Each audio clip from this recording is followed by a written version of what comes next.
रेवड़ी कल्चर पर बात है जिसकी चर्चा बहुत बार हो चुकी है, बल्कि अब तो ऐसा लगता है कि डिबेट कभी खत्म होगा कि नहीं होगा कि भाई ये रेवड़ियां क्या होती हैं, चुनावी रेवड़ियां क्या होती हैं और लोगों के भले के लिए निकाली गई सरकार की स्कीम जो उसका काम है असल वो क्या होती है। एक थोड़ा कॉन्टेक्स्ट मैं क्लियर कर दूं कि हम लोग ये बहस आज क्यों कर रहे हैं। दरअसल ये बहस करने का मौका दिया है कांग्रेस पार्टी ने। कांग्रेस पार्टी पर ही इल्जाम लगा हाल के बरसों में इस रेवड़ी कल्चर को यानी फ्री बीज को, लोगों के लिए कुछ भी मुफ्त ऐलान कर देना, उसको उस चलन ने शुरू किया। और उसके बाद बीजेपी जैसी पार्टी भी जिसके इकोनॉमिक मॉडल में ये चीज वैसे है नहीं, लेकिन वो भी अब जब राज्यों के चुनाव आते हैं तो ये सब कुछ करती है जो बाकी पार्टियां करती हैं। कांग्रेस प्रेसिडेंट मल्लिकार्जुन खड़गे का एक बयान बड़ी चर्चा में, वो कर्नाटक में बात कर रहे थे, उनके मुख्यमंत्री उप मुख्यमंत्री बैठे हुए थे साथ में। उन्होंने कहा भाई आप लोग ऐसे, मैं ये कहता हूं कोई भी ऐसी योजना का ऐलान नहीं होना चाहिए जो आपका बजट अलाउ ना करता हो कि 5, 10, 20 गारंटी कुछ भी दे दी, लेकिन अगर हम उसको पूरी नहीं कर पाएंगे और अगर आप फेल हो गई वो सरकार वो करने में, तो फिर आपको जनता माफ नहीं करती और आप इस चीज से हमको सावधान रहना है। उन्होंने ये बात कही और प्रधानमंत्री मोदी ने ये बात उठाई कि देखिए कांग्रेस तो अब खुद मान रही है कि हम अपने वादे पूरे नहीं कर पाते और ये कांग्रेस पार्टी का कल्चर है कि कुछ भी बोल दो चुनाव जीतने के लिए, भले राज्य के पास पैसा है कि नहीं है, वो किया जा सकता है कि नहीं किया जा सकता, तो जनता को झांसे में ले लो। बेसिकली बात इतनी है। तो ये तो रहा कि आज ये चर्चा हम लोग क्यों कर रहे हैं आज, लेकिन 2-3 बातों पर बड़ी खुल के हम बात करेंगे। क्या देश और देश के राज्य अफोर्ड कर सकते हैं ये करना? ये कब तक कर पाएंगे? क्या आज ही हम उस जगह पहुंच चुके हैं कि हमारी जो अर्थव्यवस्था है वो चरमराने लगेगी? इसके बहुत सारे अंतर्राष्ट्रीय उदाहरण भी हैं। सबसे नजदीक हमारे पास वाला श्रीलंका है, ताकि इकोनॉमी ध्वस्त हो गई। हमारे यहाँ भी नेता लोग और प्रधानमंत्री इस बात से आगाह करते रहते हैं कि भाई ये अगर आपने बंद नहीं किया तो शर्तिया बर्बादी ही इसका अंजाम होगा। तो ये हमारा आज का प्रोग्राम है। आपको मेहमानों से मिलवाता हूं, बहुत खास मेहमान और इस विषय के बिल्कुल जानकार लोग हमारे साथ हैं। विजय सरदाना जी हमारे साथ हैं, जाने माने इकोनॉमिस्ट हैं। सर बहुत स्वागत आपका। प्रोफेसर अमन अग्रवाल जी हमारे साथ हैं, dean Indian institute of finance. Sir बहुत स्वागत आपका भी। और मेरे दोस्त और लगभग मेरे को होस्ट शांतनु गुप्ता जी भी मेरे साथ हैं।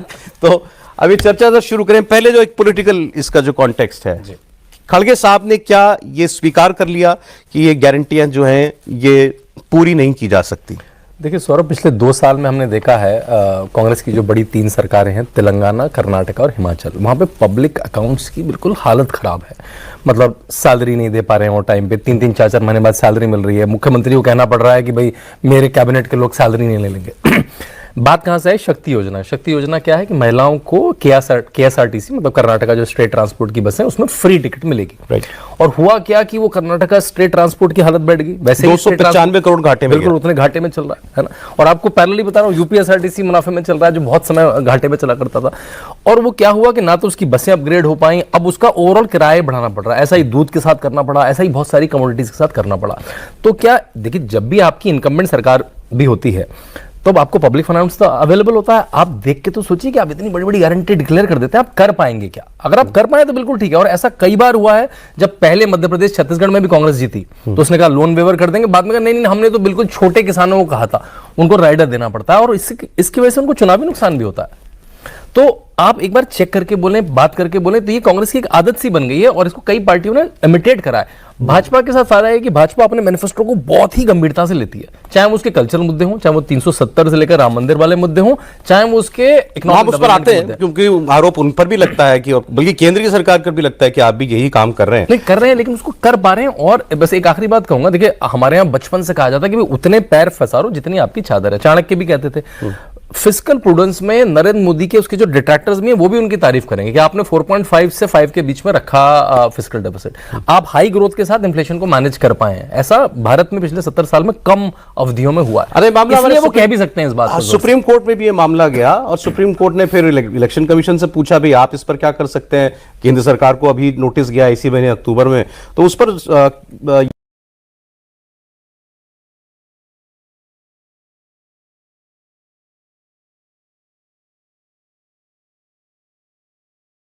ये कहा इलेक्शन कमीशन ने सर कि हमारे देश में कोई परिभाषा ही नहीं है।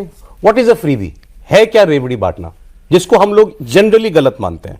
तो क्या है ये? देखिए जी, ऐसा है कि फ्रीबी जो है, पहली बात तो समझना जरूरी है, कोई ऐसी सरकार नहीं हिंदुस्तान में पहले भी और अभी भी और बाहर भी देशों में जिसने कोई फ्रीबी या पैसा बांटा ना हो।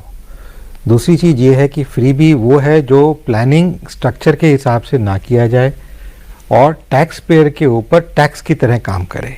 मतलब जो आप और मैं टैक्स दे रहे हैं, एक आम आदमी टैक्स दे रहा है, उससे पैसा इकट्ठा होता है सरकार के पास, वो पैसा ऐसे ही बांट दिया जाए नॉन प्रोडक्टिव एक्टिविटी के लिए। Non productive activity productivity activity है, जैसे रोड्स बनाई जाती हैं, रेलवेज बनाई जाती हैं, शिप्स बनाई जाती हैं, डिफेंस किया जाता है, वो भी टैक्स पेयर का पैसा आता है, चाहे वो जीएसटी से आए, डायरेक्ट से आए, इनडायरेक्ट से आए, वो भी टैक्स पेयर के पैसे से ही आता है। पर वो खर्चा जो एलोकेट किया जाता है वो प्रोडक्टिव एक्टिविटी के लिए खर्चा किया एलोकेट किया जाता है। इस तरीके से जो भी कोई प्रोडक्टिव एक्टिविटी के लिए खर्चा एलोकेट किया जा रहा है, जैसे अभी हमने देखा कोरोना काल था, उसमें भी काफ़ी कुछ राशन भी दिया गया, पानी भी दिया गया, और चीज ये नॉन प्रोडक्टिव एक्टिविटी नहीं है। बिकॉज अगर आपके पास जो लेबर फोर्स है, लोग हैं जो काम करने वाले हैं, अगर वही नहीं होंगे तो आगे काम कैसे चलेगा। तो वो एक खर्चा करना मैंडेटरी सा बन गया था। दिखने में वो भी फ्री भी लगता है, मिठाई बांटना लगता है, पर मिठाई बांटना नहीं है वो, क्योंकि वो एक ऐसी लोगों को रखना जरूरी है जिससे देश आगे चल सके। अगर वो कोरोना में किया था ना, तब प्रॉब्लम थी, अब खत्म हो गया, अब सब कुछ सामान्य है। और देशों ने भी कोरोना में किया। अमेरिका जैसे देश ने बड़ी बड़ी कंपनियों को लाखों करोड़ों डॉलर्स दिए, यूरोप में दिया। उसकी वजह से क्या हुआ, वो फिस्कल जो डेफिसिट हो गया, अभी सेंट्रल बैंक उनके कंट्रोल नहीं कर पा रहे हैं। मिठाई तो बांटी उन्होंने, सारे वर्गों में बांटी, पर वो बांटना जरूरी था या नहीं था, वो ग्रोथ को इम्पेटस देगा, आगे जाके प्रोडक्टिव होगा या नहीं होगा, वो सरकारों ने नहीं। सामान्य शब्द में सर फ्री भी हम उस चीज को कह सकते हैं, आपके वर्ड यूज करते हुए, वो पैसा जो मेरे और आपके टैक्स से एक नॉन प्रोडक्टिव एक्टिविटी में खर्च किया जा रहा हो, और आप वो चुनाव जीतने के लिए कर रहे हैं। बिल्कुल, कोई भी पार्टी, आपको चुनाव जीतना है, पैसा मेरा इस्तेमाल करोगे। बिल्कुल, ऑलराइट, ठीक है। अब जैसे फॉर एक छोटा सा एग्जांपल आपको देता हूं, अटपटी चीजें कैसे हो जाती है हमारे देश के अंदर, और कोई सोच, मतलब अगर कोई सोच भी रहा है तो उस पर कर कुछ नहीं रहा कोई।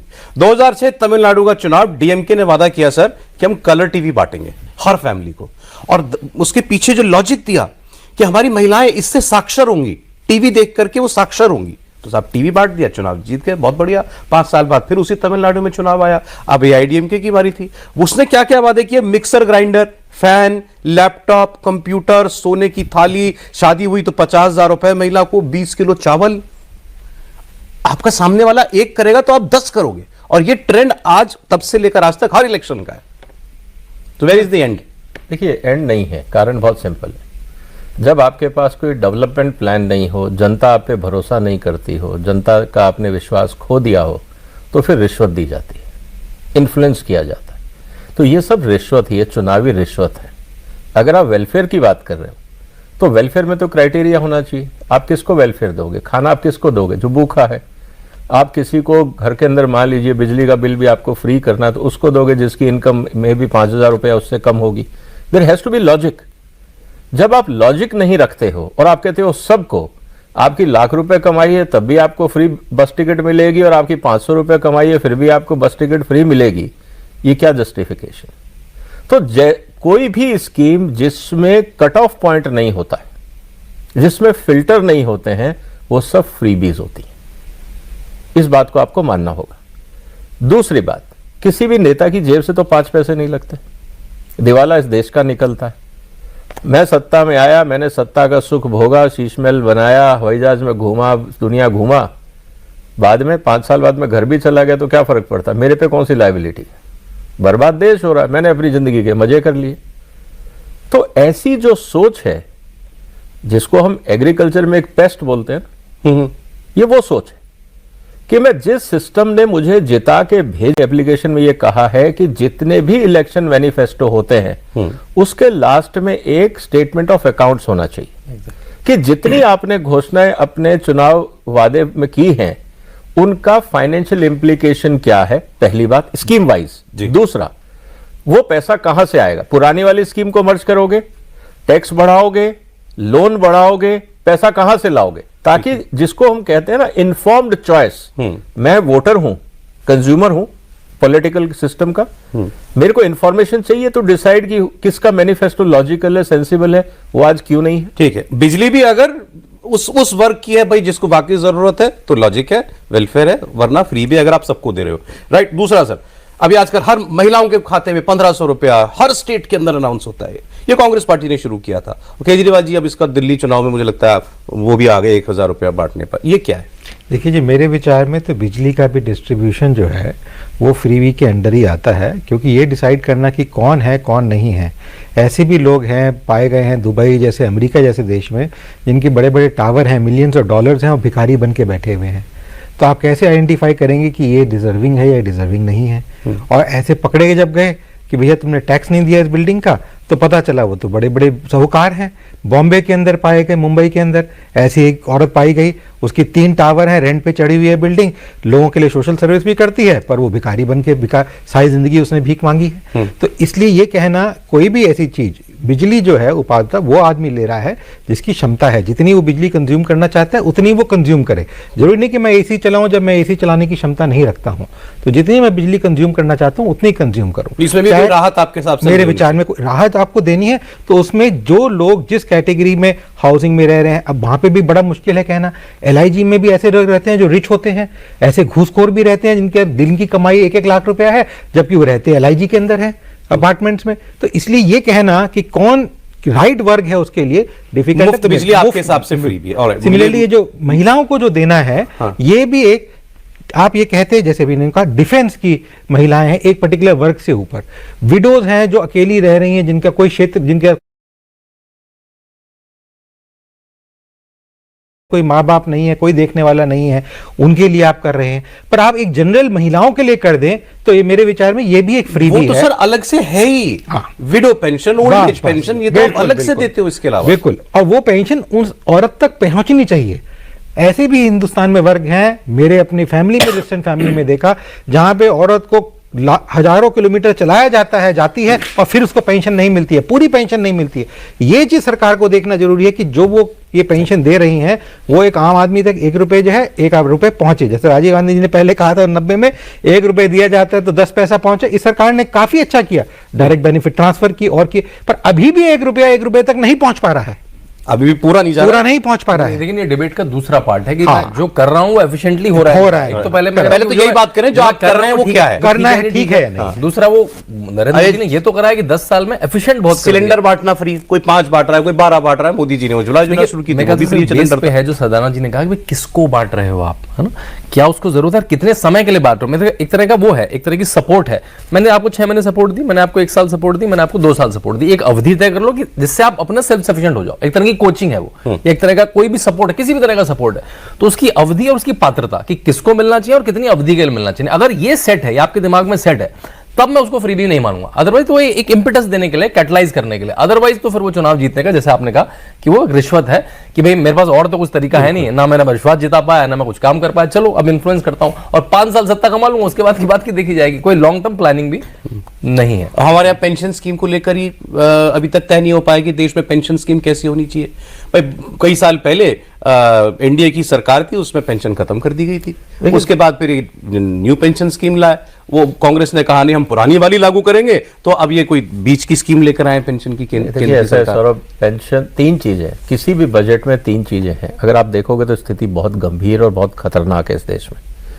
सैलरी, पेंशन और जो सरकारों ने बैंकों से लोन लिया हुआ है उसका ब्याज, इसको हम बोलते हैं कमिटेड एक्सपेंडिचर। इसको आप हटा नहीं सकते, जो ये कोई एंटाइटलमेंट है। लोन आपने लिया है तो ब्याज तो देना ही पड़ेगा, सही बात है। सैलरी आपको देनी ही पड़ेगी, और जो रिटायर हो गए उनको पेंशन देनी ही पड़ेगी, स्टैट्यूटरी राइट्स हैं उनके, ठीक है। अब सवाल इस बात का आता है कि स्थिति क्या है। अगर आप देखें, मैं आपको 2-3 एग्जाम्पल देता हूं that will clarify the situation. जितना राज्य सरकारों की इनकम होती है उनका कमिटेड एक्सपेंडिचर, मतलब जो करना ही तो करना ही है। अगर आपने 1 रुपया कमाया, 100 पैसे कमाए हैं, हिमाचल प्रदेश में 80 पैसे कमिटेड हैं, मतलब 100 रुपए में से 80 रुपए तो ये सैलरी, पेंशन और इंटरेस्ट में चला जाएगा। अब आपके पूरा स्टेट साल भर का काम बाकी है, जिसमें roadways, highways, flood, welfare, hospital,